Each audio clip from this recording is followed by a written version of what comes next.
All right, so this week we did something a little different. We took a whole mountain of UK economic data, fed it all to an AI, and basically asked it one simple thing. Cut through the noise.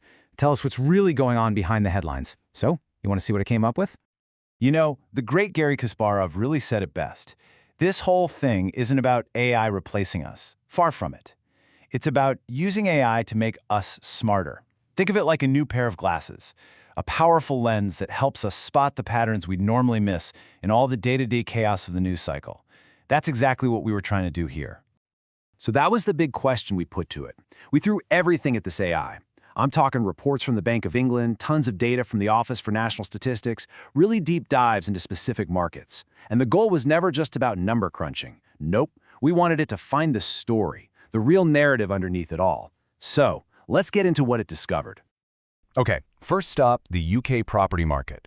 I mean, it always feels like a total mess of mixed signals, right? One day you hear it's crashing, the next it's booming. Well, the AI's very first finding just cuts right through all that noise. And this is where you can really see that disconnect. I mean, look at the headlines. They love talking about weekly dips and price cuts. It's all doom and gloom. But when the AI zoomed out and looked at the whole year, a completely different story emerged. We're talking robust sales and, get this, a market that's actually pretty darn stable. Let's put a number on it. 12.7%. That's a big deal. That's how much higher gross sales are this year compared to before the pandemic. So think about that. Despite all the talk of headwinds and trouble, the actual number of homes changing hands is way healthier than you'd believe from just reading the news. Okay, here's another one for you. 24.3%. Now that's the rate of sales that fall through. You know, the deals that collapse at the last minute. And you'd think, with everything going on, that number would be through the roof, right? Wrong. It's almost exactly the same as the long-term average. It's boringly normal. And right now, boringly normal is actually a fantastic sign of stability. So what's the big picture here for property? The AI's conclusion is pretty clear. The market isn't breaking, it's balancing. It's finding its feet again, settling into a new equilibrium between what buyers can actually afford and what sellers are hoping to get. It's an adjustment, not a collapse. All right, let's zoom out from houses and look at the business world. This is where the AI uncovered something really interesting, a kind of paradox. Because when you look at how many new businesses are starting up versus how many are shutting down, the story is not what you'd expect. So check this out. In Q3 last year, the number of new businesses being created actually dropped by nearly 4%. Okay, sounds bad. But at the exact same time, the number of businesses closing also fell by almost 2%. See the paradox. Fewer startups are jumping in, sure, but fewer of the existing companies are tapping out. It's a really different dynamic. And believe it or not, the data gets even weirder. The ONS has this whole category for reactivations, or as I like to call them, zombie companies. Seriously, these are businesses that officially shut down, they're gone, and then, poof, they suddenly show signs of economic activity again. They come back from the dead. It just goes to show you how incredibly hard it is to get a truly accurate snapshot of the economy at any given moment. So what does this all mean for businesses?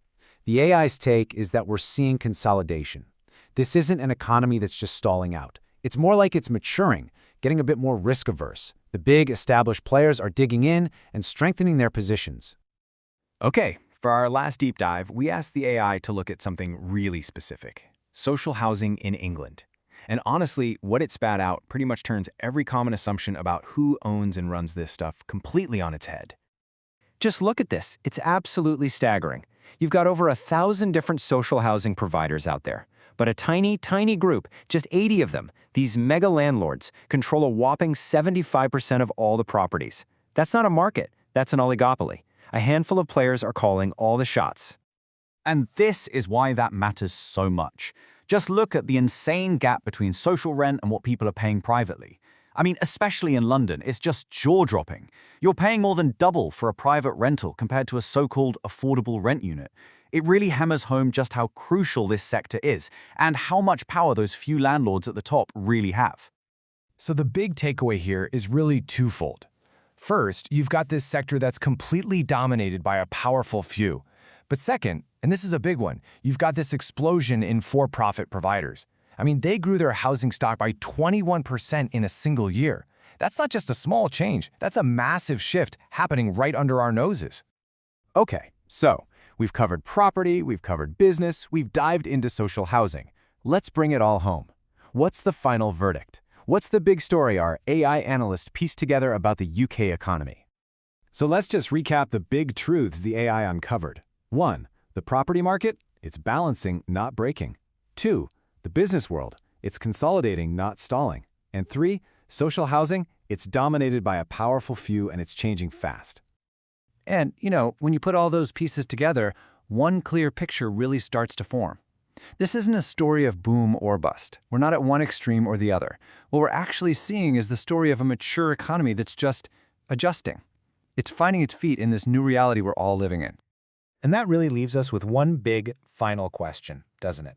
If the story of today's economy is all about adjustment, about balance and consolidation instead of wild swings, then maybe the old playbook is out the window. So the real question for you, for all of us, is this. In this new landscape, where do we even start looking for the next big opportunity?